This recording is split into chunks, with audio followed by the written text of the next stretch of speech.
안녕하세요. 반갑습니다. 오늘은 애경케미칼 이슈들과 함께 오늘 주가의 흐름들 같이 한번 또 살펴보도록 하겠습니다. 자, 저희 채널에서 이렇게 이제 영상으로 꾸준히 업로드해 드리고 있으니까요. 영상에 이렇게 좋아요 한 번씩만 부탁드리겠고요. 자, 그리고 우측에는 저희가 운영하고 있는 텔레그램 무료 공부방입니다. 시황이나 실시간 뉴스 이슈도 공유해 드리고 또 좋은 자리에 오는 종목들이 있으면 다따로 뽑아서 공부방에도 올려드리고 있는데, 들어오시는 방법은 영상 하단에 더보기에 보시면 요 링크 보이시죠? 이 링크를 클릭하시면 주식과 정렬을 그대에게 설문조사 창이 하나가 나옵니다. 그래서 공부를 목적으로 운영이 되고 있고 경제적 자유를 목적으로 하고 있는데, 아래로 내려보시면 30초면 끝나는 설문조사가 있거든요. 요 간단하게 체크해 주시면 되고, 또 여기에 보시면은 저희가 이제 채널에 올려드렸던 종목들의 포트폴리오도 무료로 공개를 하고 있어요. 그래서 요거를 클릭해 보시면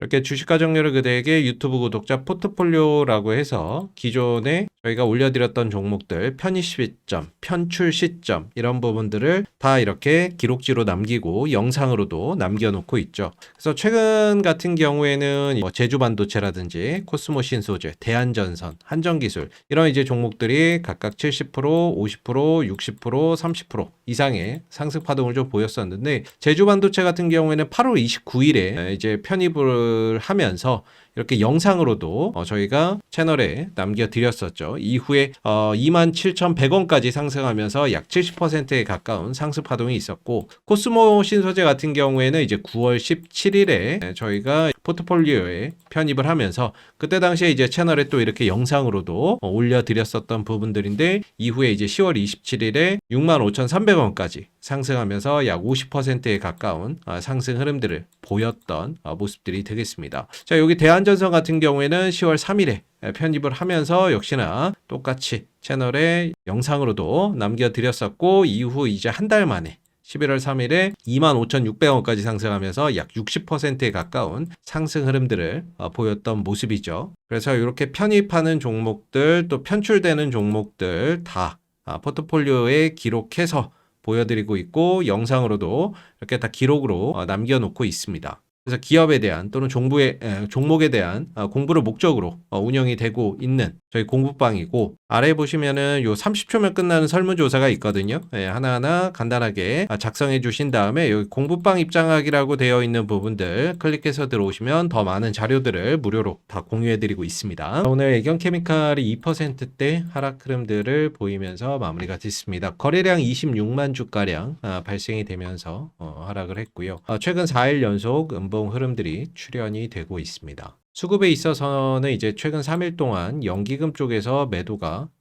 지속적으로 나오고 있는데, 다만 이제 오늘만 딱 놓고 봤을 때는 전반적으로 매도 강도는 이전에 비해서는 좀 축소된 모습이고요. 외국인 쪽에서는 이제 10월 30일부터 시작해서 지속적으로 매수를 해오고 있는 상황이고, 중간에 일부 매도를 하기는 했지만 전체적으로는 매수나 이런 것들을 많이 해놓고 있는 상황이라고 볼 수가 있죠. 다만 이제 오늘 종가가 9,960원으로 최근래 기준으로 봤을 때는 가장 낮은 가격이기 때문에 외국인들이 사놨던 물량도 현재는 좀 손실 구간에 들어가 있다라고 볼 수가 있고요. 기술적 관점으로 보면 애경케미칼은 이제 박스권이죠. 아래로는 10,000원, 위로는 13,000원 사이에서 오르락 내리락을 반복하고 있는 상황입니다. 최근 주가의 어떤 하락으로 인해서 10,000원대에 들어왔다라는 건 오히려 저가 매수의 기회로 좀 볼 수 있는 부분들이 아닌가라고 생각이 들고, 다만 이제 음봉보다는 양봉으로 이렇게 좀 버텨줄 때가 좀 더 기술적 의미가 더 있기 때문에 오늘 이후의 흐름에서 양봉으로 이렇게 좀 잘 버텨주는 그런 이제 모습들이 나와준다면 차후에 또 자연스럽게 회복하는 과정들이 만들어지지 않을까라고 생각이 듭니다. 왜냐하면 최근에 어떤 주가의 하락이 기업 자체 어떤 악재나 이런 것들이 크게 부각돼서 떨어지는 건 아니거든요.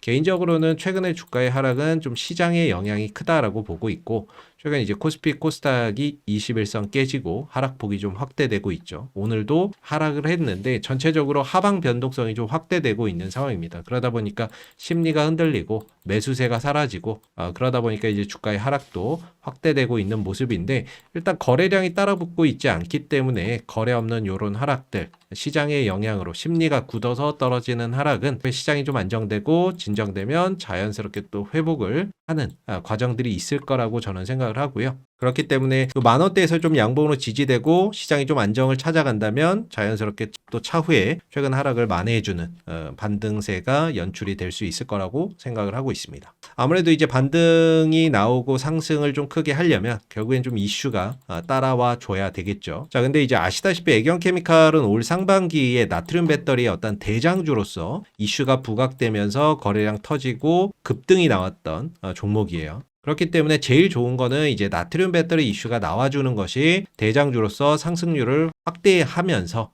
갈 수 있는 좋은 이슈인데, 최근 들어서는 이제 나트륨 배터리 관련된 이슈가 크게 이제 시장에서 딱히 부각되고 있지는 않은데 끝난 건 아니기 때문에 차후에 또 나트륨 배터리 이슈 나오면은 거기서 이제 강하게 또 반응을 할 수 있을 거라고 보고, 만약에 나트륨 배터리 이슈가 없다면 2차 전지 어떤 이슈나 이런 것들이라도 좀 상승을 할 때 애경케미칼도 좀 따라가거든요. 왜냐면 애경케미칼이 크게 보면 2차 전지죠. 그 안에서 나트륨 배터리고 또 이제 실리콘 음극재에 들어가는 바인더나 이런 것들도 만들기 때문에 또 실리콘 음극재 수혜주라고 볼 수 있는데, 이 모든 것들이 결국엔 또 2차 전지에 속하는 부분이기 때문에 크게 보면 2차 전지, 그 안에서 세부적으로 보면 나트륨 배터리나 아니면 실리콘 음극재 관련 수혜주다, 이렇게 정리를 해볼 수 있는데, 올해는 이제 나트륨 배터리 이슈로 이렇게 크게 올라왔기 때문에 역시나 애경케미칼의 주가가 강하게 상승을 통해서 상승폭이나 이런 것들이 확장되기 위해서는 결국에 이제 나트륨 배터리 이슈나 이런 것들이 추가적으로 나와주는 게 좋다라고 볼 수가 있겠죠. 자, 근데 일단 11월 달에는 이제 일전에 말씀드렸던 하드카본 음극재 업그레이드 버전 양산 관련된 일정이 예정이 되어 있고요. 그리고 하드카본 음극재 증설도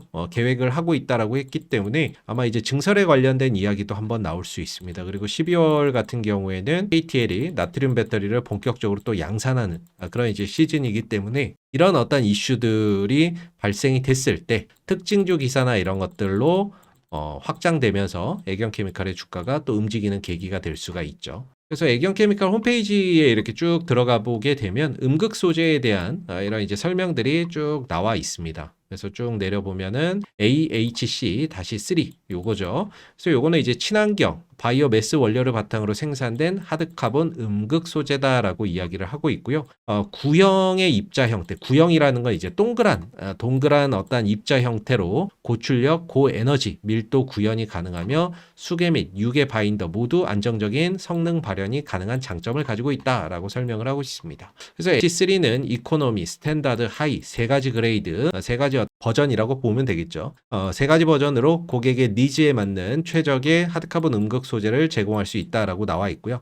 전기차 ESS 에너지 저장 장치 이런 용도로 이제 사용이 된다라는 건데, 조금 더 내려보면은 이제 음극 소재 AH3 총 3개의 제품이 있다라고 나와 있어요. 그래서 이코노미, 스탠다드, 하이 이렇게 버전이 있는데 11월 달에 양산한다는 게 아마 요거인 것 같습니다. AHC3 하이 버전인 것 같고요. 지난번 이제 기사에서도 나왔었는데 방전 용량이나 이런 것들이 최대 330mAh 정도가 나오고 플러스 마이너스 10이니까 많이 나오면 뭐 340까지도 나오고 적게 나오면 320 정도 나온다라고 보면 되겠죠. 자, 효율은 이제 91%까지 나온다라고 하는데 역시나 플러스 마이너스 1%니까 이제 최대 92%에서 적게는 90% 정도 나온다라고 보면 될 것 같습니다. 그럼 이렇게 보면 이게 이제 세계 최고 수준의 어떤 이제 하드카본 음극재다라고 보시면 좋을 것 같고, 이게 이제 이 전기차라든지 ESS 이런 쪽에 활용이 된다라고 보시면 되겠죠. 그래서 이제 나트륨 배터리나 이런 부분들이 제일 먼저 활용될 수 있는 분야가 ESS라고 볼 수가 있거든요. 그래서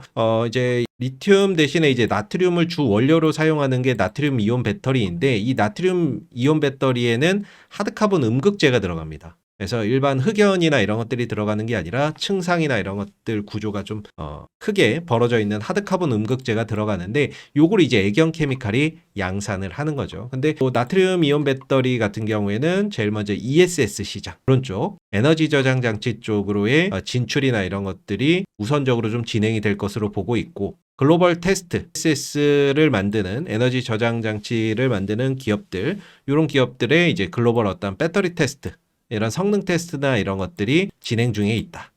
기업 자체는 비공개인데 전체적으로 일단 뭐 테스트나 이런 것들이 진행되고 있다라고 해요. 그래서 이런 쪽에서 어떤 공급 계약 공시나 이런 것들이라도 하나 나와준다라고 한다면 주가나 이런 부분들이 폭발적으로 또 상승하게 되는 모멘텀이 될 수 있는데 아쉽게도 테스트하고 있다는 이야기는 나오고 있지만 공급 계약이나 이런 소식은 아직까지는 들려오지는 않고 있습니다. 근데 장기적으로 보면 이 AI 데이터 센터나 이런 쪽에서 급성장을 할 것으로 보고 있기 때문에 여기에서 ES 수요나 이런 것들이 폭발적으로 늘어날 수 있거든요. 그래서 지금은 LFP나 이런 것들이 전체적으로 ES 시장을 장악하고 있지만 NCM이나 그 중에서도 LFP가 좀 더 ESS 시장을 장악을 하고 있죠. 근데 장기적으로는 이 LFP가 장악하고 있는 ESS 시장을 이 하드카본 나트륨 이온 배터리가 점차 대체할 것으로 기대를 하고 있는 부분들이 있기 때문에 장기적으로 ESS 시장 수요가 늘어나면 늘어날수록 성장하면 성장할수록 이 나트륨 배터리 시장도 크게 같이 좀 성장할 가능성이 높다라고 볼 수 있을 거예요. 이런 부분들 속에서 장기적인 어떤 성장 가능성이나 이런 부분들이 한번 기대가 되고 있는 부분이고 일단은 하드카본 음극재 올해 이제 양산이 시작이 될 수가 있고 증설이나 이런 것들이 2026년부터 이제 증설이 들어가게 되면은 한 가시적으로 어떤 실적이나 이런 것들이 본격화되는 시점은 한 2027년 정도가 되지 않을까라고 생각이 드는데 현재는 뭐 당장의 어떤 실적이나 이런 것들보다는 미래에 대한 어떤 기대감 이런 것들이 어떻게 보면 주가를 좀 떠받치고 있는 그런 부분이 될 수가 있죠. 당장의 실적은 뭐 크게 나오는 건 없지만 미래의 이 부분에 대한 어떤 성장 가능성, 기대감 이런 것들이 현재 어떤 주가를 떠받치고 있는 그런 모멘텀이라고 볼 수가 있고요. 그리고 또 최근에 이제 2차 전지 전반적으로 업황이 좀 좋아지고 있는 그런 소식이 좀 들리고 있는 것 같아요. 탄산 리튬 가격이 오늘 드디어 이제 10만 위안을 좀 찍은 것 같습니다. 여기 보시면은 톤당 10만 위안, 우리나라 돈으로는 톤당 이제 2천만 원 정도 이렇게 지금 기록을 하고 있는데 이게 이제 지난 8월 달에 기록을 했던 톤당 9만 위안을 넘어서 지금 10만 위안까지 올라가고 있거든요. 그래서 탄산 리튬 가격이 이렇게 상승한다는 건 그만큼 어떤 수요나 이런 것들이 늘어나고 있다는 거고 공급에 비해서 이제 수요가 많으면 결국에 가격은 올라가는 거니까 어찌됐든 공급이 줄어서든 아니면 수요가 많아서든 가격이 올라가고 있다라는 거는 2차 전지 전반적으로 보면은 분명히 좋은 어떤 소식이라고 볼 수가 있고 그래서 이전에도 보면 이제 6월달인가요? 6월달, 7월달, 8월달에 이렇게 한번 탄산 리튬 가격이 올랐을 때 국내 2차 전지 관련주들이 강하게 상승했었던 전례가 있었죠. 자, 그리고 최근에 이제 조정을 받고 다시 또 탄산 리튬 가격이 신고가 52주 신고가를 지금 기록하고 있는 부분들인데 결국에 이 상승했던 부분들이 국내 어떤 2차 전지 관련주에게도 긍정적인 결과물로 만들어질 수 있을 거라고 보고 있습니다. 최근에 이제 이렇게 탄산 리튬 가격이 올라가는데도 불구하고 국내 2차 전지 관련주들이 사실 흐름이 좋지는 않거든요. 에코프로비엠이나 이런 것들도 이렇게 좀 주가가 좀 떨어지고 있는데 요거는 조금 이제 시장의 문제가 있지 않나. 그러니까 뭐 심리적으로 최근에 이제 시장이 좀 급락이 나오면서 그런 부분들의 영향을 받아서 좀 떨어지지 않았나라고 생각이 드는데 이렇게 탄산 리튬 가격이나 이런 것들이 지금 신고가를 기록하고 지속적으로 상승하고 있는 부분들을 전혀 주가가 반영하지 못하고 있는데 어느 정도 시장이 좀 진정되고 나면 이 부분들을 반영하는 상황들이 오지 않을까라고 생각이 들고 그랬을 때는 이제 애경케미칼을 비롯한 2차 전지나 이런 것들이 전체적으로 최근 이 하락했던 부분들을 좀 만회해주는 반등이 일어날 수가 있겠죠. 그래서 지금으로서는 차분히 좀 그런 반등을 기다려 볼 필요가 있고 기술적으로도 이 10,000원대라는 어떤 지지선 박스권 하단에 들어왔다라는 점이 긍정적입니다. 그래서 이 구간에서 양보로 좀 버텨주는 모습들만 나오면 탄산 리튬 가격이나 이런 것들도 상승을 하고 있고 2차 전지가 지금 이 부분들을 반영하지 못하고 있는데 시장이 안정되면서 이 부분들을 반영하기 시작하면 2차 전지가 강세를 보이는 가운데 애경 케미칼도 그 흐름들을 어느 정도는 따라갈 수가 있고 그랬을 때는 최근 4일 연속 하락했던 이 부분들이 자연스럽게 또 회복되는 그런 이제 과정들도 만들어질 수 있지 않을까라고 생각이 듭니다. 여기에 더해서 나트륨 배터리 관련된 어떤 이슈나 이런 부분들이 더해진다라고 한다면 다른 어떤 종목보다도 더 상승폭이나 이런 것들이 확대돼서 갈 수가 있겠죠. 지금 그런 어떤 현상들이 이제 올 하반기 11월, 12월 정도에 만들어지면서 자연스럽게 또 주가의 어떤 회복이나 이런 것들이 일어날 수 있는 부분들이기 때문에 지금은 여기서 이제 매도의 관점보다는 지금은 이제 매수의 관점으로 인식을 하고 양봉으로 이렇게 버텨주는 그런 그림들이 나오는지 그런 부분들을 조금 면밀히 관찰해 보실 필요가 있지 않나라고 생각이 듭니다. 외국인들도 지금 어떻게 보면 좀 물려 있는 상황이기 때문에 추가적으로 이 만원대에서 외국인들도 저가 매수나 이런 것들을 통해서 매수 수량을 또 늘려가는 그런 이제 모습들이 나온다면 결국에는 또 주가가 조정을 받지만 또 이렇게 또 회복하는 그런 상황들이 또 만들어질 수가 있겠죠. 그래서 이전에도 그랬듯이 주가가 빠지더라도 거래 없이 이렇게 하락했던 부분들 이런 것들은 어느 정도 바닥 찍고 뭐 이슈가 나오거나 또는 뭐 모멘텀이 반영이 되면 단 한 번의 상승으로 그동안에 하락했던 것을 회복을 해주는 부분이기 때문에 역시나 이제 최근에 어떤 조정에도 거래량이나 이런 것들이 크게 실리지 않고 떨어지고 있기 때문에 이런 어떤 하락들은 차후에 또 바닥 찍고 이 종목이 가지고 있는 나트륨 배터리 이슈라든지 2차 전지가 강세를 보인다든지 했을 때 또 자연스럽게 회복이 되는 부분들을 기대를 해볼 수 있기 때문에 지금 구간은 매도의 관점보다는 매수의 관점으로 좀 바라볼 필요가 있고 다만 여기서 음봉보다는 양봉으로 좀 더 지지제 주는 그런 이제 모습들이 나올 때 좀 더 어떻게 보면 기술적 완성도나 이런 것들이 높지 않나라고 생각해 볼 수 있을 것 같습니다. 그래서 지금은 조금은 지지 구간에 좀 들어와 있는 부분들이기 때문에 뭐 일부 여기서 좀 흔들릴 수도 있죠. 증시가 좀 안 좋다 보면 약간 이전에도 보면 뭐 9,730원까지 내려왔다가 또 다시 회복하고 이런 흐름들이 있을 수는 있는데 전체적으로는 요 만원대라는 구간이 좀 지지선의 역할을 강하게 해줄 수 있는 구간이라서 양봉으로 이렇게 좀 잡아준다면 이렇게 차후에 또 돌려나갈 수 있는 좋은 토대가 좀 될 수 있지 않나라고 생각해 볼 수 있을 것 같습니다. 자, 오늘 애경케미칼의 주가의 흐름들 같이 한번 또 살펴봤는데요. 마지막으로 저희가 운영하고 있는 텔레그램 공부방 들어오시는 방법 다시 한번 설명을 드릴게요. 이렇게 뭐 시황이라든지 뉴스, 이슈도 공유해드리고 있고요. 좋은 자리에 오는 종목들이 있으면 이렇게 또 단타로 뽑아서 관심 종목으로 올려드리는데 일전에 엔캠이라는 종목을 이렇게 10월 14일인가요? 이때 10월 14일 날 이날 관심 종목으로 올려드리고 나서 이후에 이제 단기간에 10만 원대를 넘어서는 모습들을 보였죠. 그래서 단기간에 뭐 30% 이상 상승하기도 했었는데 이런 뉴스라든지 관심 종목들 올려드리고 있는 공부방이고 들어오시는 방법은 영상 하단 더보기에 보시면 링크 이 부분들을 클릭해 보시면 주식가정률 그대에게 설문조사 창이 하나가 나오게 되고요. 아래로 내려보시면 저희가 이제 올려드리고 있는 뭐 채널 관심, 포트폴리오도 확인하실 수가 있고 또 아래 보시면 이제 설문조사 부분이 있는데 30초면 끝나니까 간단하게 작성해 주신 다음에 여기 공부방 입장하기라고 되어 있는 부분들 클릭하시면 공부방으로 바로 들어오실 수 있습니다. 감사합니다.